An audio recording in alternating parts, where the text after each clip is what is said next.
कालिदास भारतीय साहित्य के अद्वितीय कवि और नाटककार थे, जिन्हें संस्कृत साहित्य का सबसे महान रचनाकार माना जाता है। उनकी रचनाएं भारतीय साहित्य की अमूल्य धरोहर हैं और उनकी काव्यकला आज भी साहित्य प्रेमियों को प्रेरित करती है।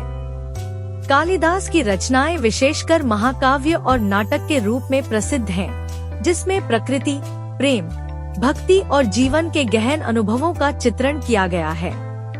इस लेख में हम कालिदास के जीवन, उनके साहित्यिक योगदान और उनकी धरोहर के बारे में विस्तृत जानकारी प्रस्तुत करेंगे। कालिदास के जीवन के बारे में ऐतिहासिक साक्ष्य बहुत सीमित हैं और उनके जन्मस्थान और जन्मतिथि को लेकर विद्वानों में मतभेद हैं। हालांकि यह माना जाता है कि वे गुप्तकाल के समय 4वीं-5वीं सदी में उत्पन्न हुए थे।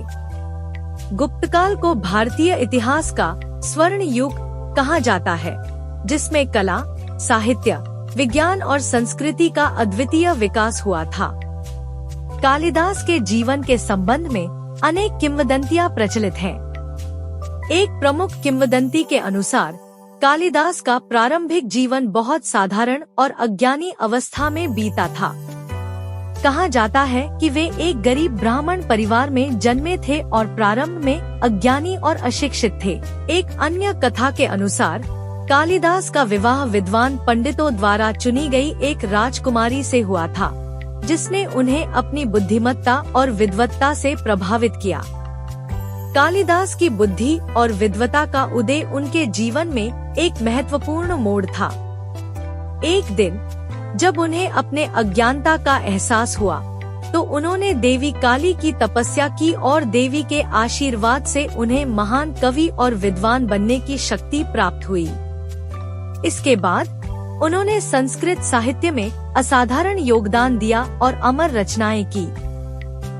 कालिदास की रचनाएं उनकी काव्य प्रतिभा, उनके गहन विचारों और उनकी गहन संवेदनाओं का प्रमाण है। उन्होंने संस्कृत साहित्य के विभिन्न रूपों में रचनाएं की, जिसमें महाकाव्य, नाटक, खंडकाव्य और गीतिकाव्य शामिल हैं। उनकी रचनाएं भारतीय साहित्य और संस्कृति के अनमोल रत्न हैं और उन्होंने भारतीय काव्य शास्त्र को नई ऊंचाइयों पर पहुंचाया। एक महाकाव्य कालिदास ने 2 प्रमुख महाकाव्य रचे हैं, रघुवंशम और कुमार संभवम। रघुवंशम, यह महाकाव्य रघुवंश के महान राजा दिलीप से लेकर राजा राम तक के जीवन का वर्णन करता है।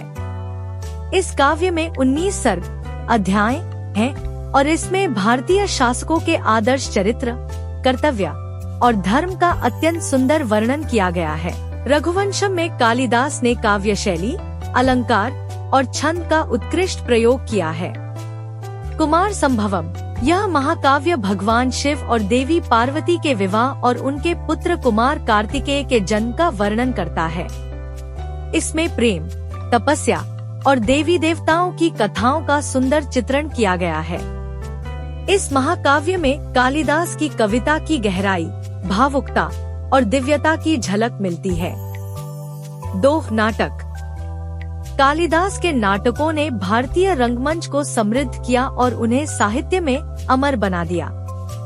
उनके 3 प्रमुख नाटक हैं, अभिज्ञान शाकुंतलम, विक्रमोर्वशीयम और मालविकाग्निमित्रम। अभिज्ञान शाकुंतलम, यह कालिदास का सबसे प्रसिद्ध नाटक है और इसे भारतीय साहित्य का सर्वोत्तम नाटक माना जाता है। यह नाटक राजा दुष्यंत और शकुंतला की प्रेम कथा पर आधारित है। इस नाटक में प्रेम, वियोग और पुनर्मिलन का सुंदर चित्रण किया गया है। कालिदास की काव्य प्रतिभा, भाषा की माधुर्यता और चरित्र चित्रण की गहराई इस नाटक में अद्वितीय है। विक्रमोर्वशीयम, यह नाटक राजा पुरुरवा और अप्सरा उर्वशी की प्रेम कथा पर आधारित है। इसमें प्रेम, वियोग और पुनर्मिलन के साथ साथ देवताओं और मानवों के बीच के संबंधों का चित्रण किया गया है। कालिदास ने इस नाटक में अलंकार और काव्य शैली का उत्कृष्ट प्रयोग किया है। मालविकाग्निमित्रम, यह कालिदास का पहला नाटक माना जाता है, जिसमें राजा अग्निमित्र और मालविका की प्रेम कथा का वर्णन किया गया है। यह नाटक अपने सरल और सुंदर कथानक, हृदयस्पर्शी संवाद और नाटकीयता के कारण प्रसिद्ध है। 3. खंडकाव्य। कालिदास ने 2 प्रमुख खंडकाव्य रचे हैं, मेघदूतम और ऋतुसंहार। मेघदूतम यह खंडकाव्य संस्कृत साहित्य का अद्वितीय रत्न है। इसमें एक यक्ष की कहानी है जिसे उसके स्वामी कुबेर ने 1 वर्ष के लिए अपनी प्रिया से दूर कर दिया है। वह यक्ष मेघ को संदेशवाहक बनाकर अपनी प्रिया को संदेश भेजता है। इस काव्य में प्रेम, विरह और प्रकृति का अद्वितीय चित्रण किया गया है। कालिदास ने इस काव्य में प्रकृति का अत्यंत सुंदर वर्णन किया है, जो पाठकों के हृदय को छू जाता है। ऋतुसंहार यह कालिदास का प्रारंभिक काव्य माना जाता है। इसमें 6 ऋतुओं का वर्णन किया गया है और उनके माध्यम से प्रकृति की सुंदरता, प्रेम और जीवन के विभिन्न पहलुओं का चित्रण किया गया है। इस काव्य में कालिदास ने प्रकृति और मानव जीवन के बीच के संबंध को सुंदरता से प्रस्तुत किया है। कालिदास की कविता का सौंदर्य उनकी शब्दावली, अलंकारों के प्रयोग और भावनाओं की गहराई में निहित है। उनकी रचनाओं में प्रकृति का अत्यंत सुंदर चित्रण है, जो उनकी संवेदनशीलता और सौंदर्य बोध को दर्शाता है। उन्होंने प्रकृति के माध्यम से मानव भावनाओं, प्रेम और जीवन के विविध पहलुओं को व्यक्त किया है। कालिदास की रचनाओं में अलंकार और छंद का प्रयोग उत्कृष्टता की ऊंचाइयों को छूता है। उनकी भाषा सरल, सुंदर और प्रभावी है, जो पाठकों के मन में गहरे प्रभाव छोड़ती है। उन्होंने अपने काव्य में प्रेम, भक्ति, करुणा और जीवन के विभिन्न रंगों को इस प्रकार से प्रस्तुत किया है कि वे पाठकों के हृदय को छू जाते हैं। कालिदास की रचनाएं भारतीय साहित्य और संस्कृति की अमूल्य धरोहर हैं। उन्होंने भारतीय साहित्य को एक नई दिशा दी और उसे उच्चतम स्तर पर पहुंचाया। उनकी रचनाओं का प्रभाव न केवल संस्कृत साहित्य पर, बल्कि भारतीय भाषाओं के साहित्य पर भी पड़ा है।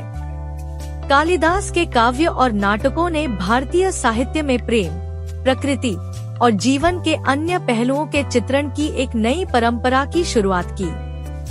उनकी रचनाओं में वर्णित प्रेम, करुणा और सौंदर्य ने भारतीय समाज और संस्कृति पर गहरा प्रभाव डाला। उनके नाटकों ने भारतीय रंगमंच को समृद्ध किया और उनकी कविताओं ने भारतीय काव्यशास्त्र को एक नई दिशा दी। कालिदास की रचनाएं आज भी भारतीय साहित्य और शिक्षा का एक महत्वपूर्ण हिस्सा हैं। उनके काव्य और नाटकों का अध्ययन और प्रदर्शन आज भी भारतीय साहित्य और कला के विद्यार्थियों और शोधकर्ताओं के लिए एक प्रेरणा स्रोत है। उनके काव्य की गहराई, भाषा की सुंदरता और भावनाओं की संवेदनशीलता ने उन्हें साहित्य के शिखर पर स्थापित किया है। कालिदास का जीवन और साहित्य भारतीय संस्कृति के अमूल्य रत्न है। उन्होंने अपनी रचनाओं में प्रेम, प्रकृति और जीवन के विभिन्न पहलुओं को इस प्रकार से प्रस्तुत किया है कि वे आज भी साहित्य प्रेमियों के लिए प्रेरणा का स्रोत हैं। उनके काव्य, नाटक और खंड काव्य ने भारतीय साहित्य को समृद्ध किया और उसे उच्चतम स्तर पर पहुंचाया।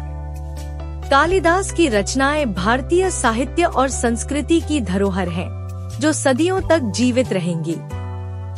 उनकी काव्यकला, उनकी भाषा की सुंदरता और उनकी संवेदनशीलता ने उन्हें साहित्य के शिखर पर स्थापित किया है।